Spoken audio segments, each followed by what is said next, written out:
আসসালামু আলাইকুম। কেমন আছেন? আশা করি ভালো আছেন। আমরা আল্লাহর রহমতে ভালো আছি। তো আজ বিকেলে ব্লগ শুরু করলাম।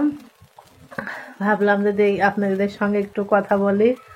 তো আমি একটু যাব আমাদের দোকানে। তো চলেন যাওয়া যাক। আমাদের দোকান মতিমিয়া রেলগেট। তো এই যে যাচ্ছি, ভিতর দিয়েই যাই। আমার শাশুড়ির জর্দা নেব, আর কি যেন বললো মনে নাই। তো যাই, দেখেন ট্রেন যাচ্ছে আমাদের বাড়ির পাশ দিয়ে, ঢাকার ট্রেন। ট্রেনটা যাক, তারপরে যাব। আমাদের বাড়ি থেকে অনেক দূরে, কিন্তু ট্রেনের রাস্তা। এই জমিগুলা সবই আমাদের।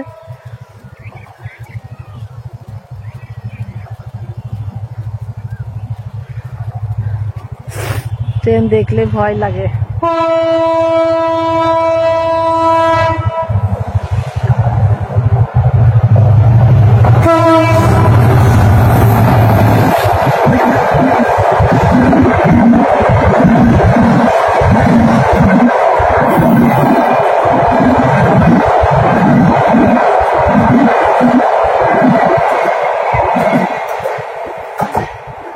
তো ট্রেন যাওয়া শেষ, এর আমি পার হই ট্রেনের রাস্তাটা। ওই দেখেন যাচ্ছে, রেলগেট পার হয়ে গেছে।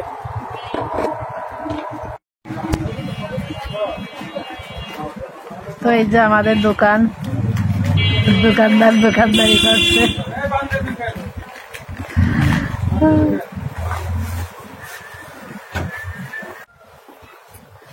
তো দোকান থেকে আসলাম, এবার মাঠে সোয়েটার নাই দিয়ে আসছি। তো সোয়েটারটা নিয়ে আসি।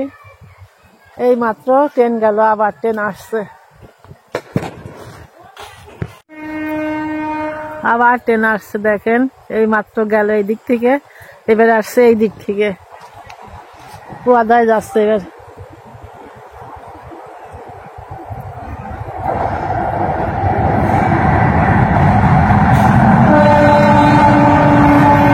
এটা ঢাকা ট্রেন না, এটা মনে হয় এর ভিতরে থাকে নাকি জানি।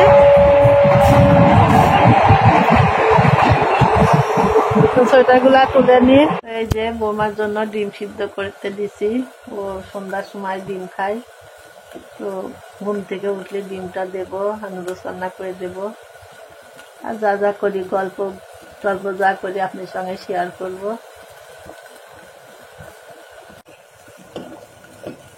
ডিমটা উল্টাই দিই, না হলে একদিকে হয় একদিকে হয় না। তো আমি এখন ঢেকে দেবো, জালটা বন্ধ করে। আস্তে দিয়ে একটু যাও।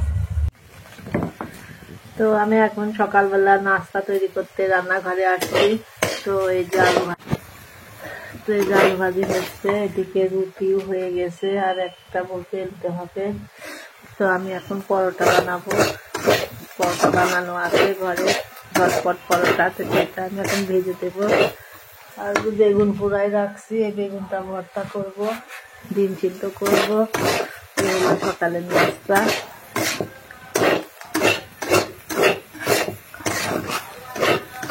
তারপর দুপুরে কি রান্না করি সেটা আপনাদের সঙ্গে শেয়ার করব।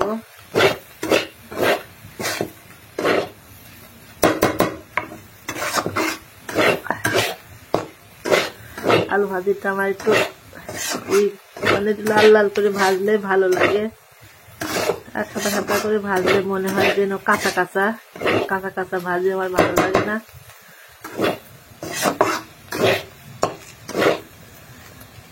আর একটু হবে। মেয়েদের কাজই রান্নাঘর, সকালবেলা সকাল দুপুর রান্নাঘরের কাজ।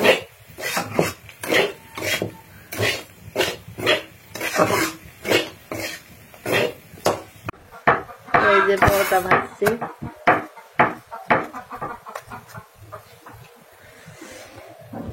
আলু ভাজি হয়ে গেছে, এদিকে রুটি বানাচ্ছে।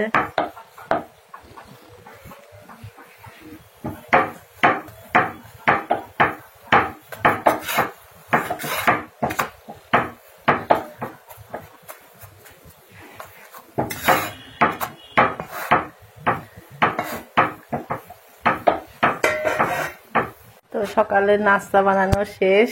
প্রচন্ড রোদ, প্রচন্ড না রোদে যাই হোক তেজ আছে, জোর আছে। এই তো এই যে ফুলের গাছ, গোলাপ গাছটাই অ্যালোভেরা মাহি চুলে নেয় যে তেল বানানোর সময়। ফুল গাছগুলো পানি দিতে হবে, দেখি তাজলা উঠে দেয় নাকি, না হলে আমি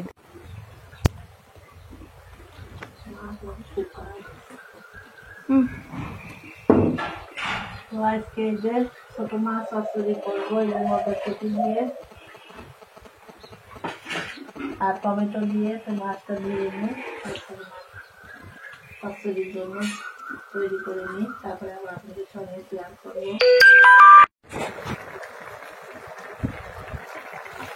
তো এই যে আমি মাছটা চচ্চড়ি করা শুরু করে দিছি। এই যে টমেটো দিয়ে আলু, মটরশুঁটি আর খয়রা মাছ নদীর। আর এদিকে আমি চিংড়ি মাছটা কেটে নেব, চিংড়ি মাছটা ভাজি করব।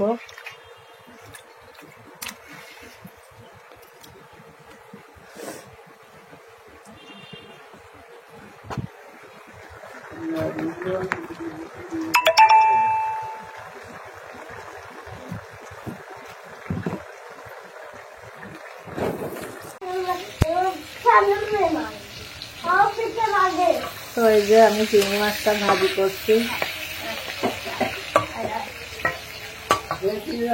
এদিকে হাফসা মুরগির বাচ্চা ধরার জন্য পাগল হচ্ছে।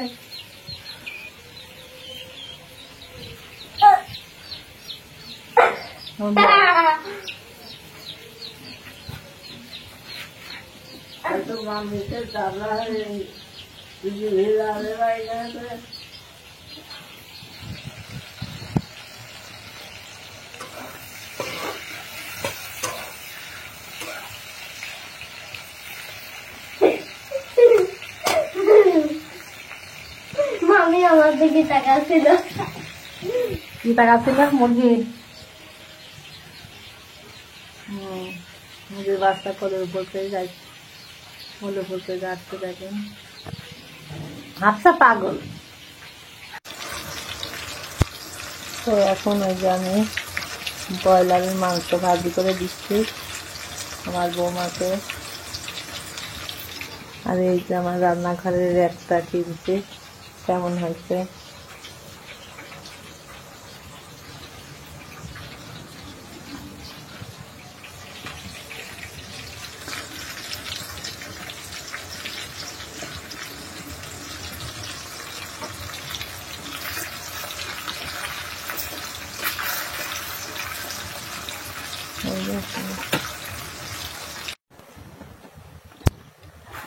তো আমি রাত্রিবেলা এখন বেগুনের চপ ভাজবো, তার জন্য এই যে বেসন গুলাই নিছি, এদিকে বেগুন কেটে রাখছি। রান্না করলাম ভাত, গরম গরম ভাতের সঙ্গে তো খাবে।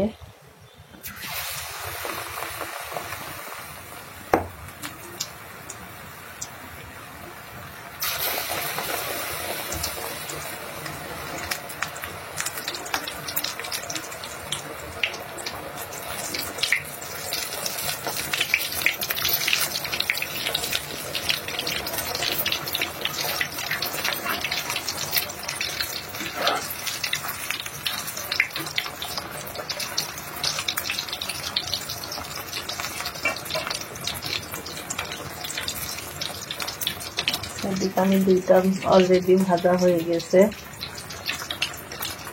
ভাতে ঝাঁড়ি করে রাখছি যাতে গরম থাকে।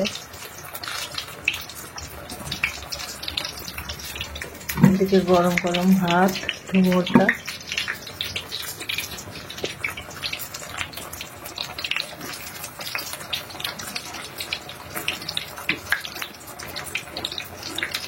তরকারি আছে অবশ্যই, তাও বলছে গরম ভাত রান্না করো, শাক সব ভাজো বেগুনের,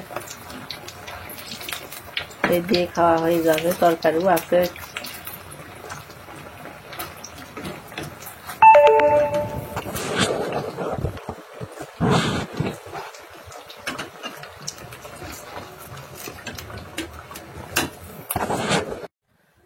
তো সারাদিন তো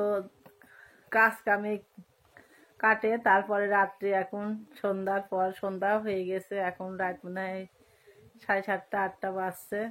তো ভাবছি একটু আপনাদের সঙ্গে কথা বলি। তো এই তো দিনকাল ভালোই যাচ্ছে আপনাদের দোয়া ও ভালোবাসায়। তো আপনারা আমাদের সঙ্গে থাকবেন, পাশে থাকবেন, আমাকে অনেক সাপোর্ট করবেন, আমি যেন সামনের দিকে আরও এগিয়ে যেতে পারি। তো আমার বৌমার জন্য দোয়া করবেন, তো ও যেন সুস্থ থাকে, সবাই দোয়া করবেন। আল্লাহর কাছে আমিও সবসময় দোয়া করি নামাজ পড়ে। তো এই জাগটা নতুন ঘরে ছিল, তো ভাবছি যে বের করি পানি খাওয়ার জন্য।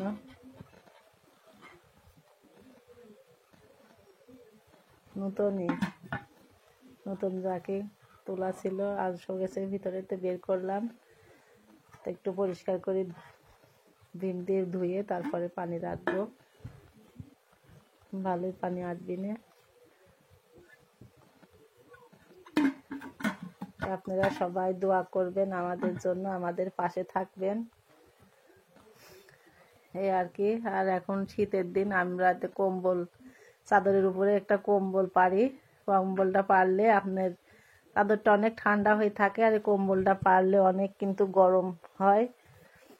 ওই জন্য আমরা একটা রাত্রিবেলা একটা কম্বল পারি বিছনায়।